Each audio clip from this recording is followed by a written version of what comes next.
before. Always keep in mind the 5S method for us to be able to work effectively and maintain good work environment. Adopting and practicing the methods establish our workplace continuous improvement.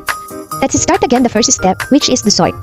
Identify those items if it's necessary or not anymore. Ayusin ang display para maayos tignan. Iayos ang mga stocks ayon sa kulay at sizes. The second step is set in order. Ilagay sa tamang lagayan yung mga tools, materials, forms at consumable na lagi nating ginagamit.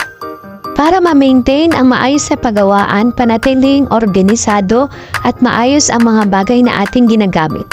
The third step is shine.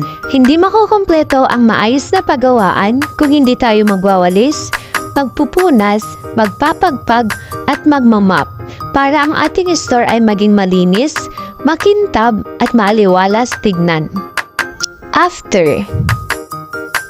As we follow the 5S method, it makes a pleasant workplace, help increase in work efficiency, leads employees for a better quality of life, and it helps increase in customer.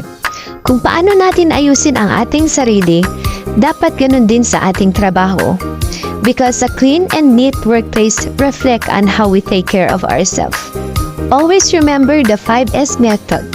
The sort, set in order, shine, standardize, and sustain.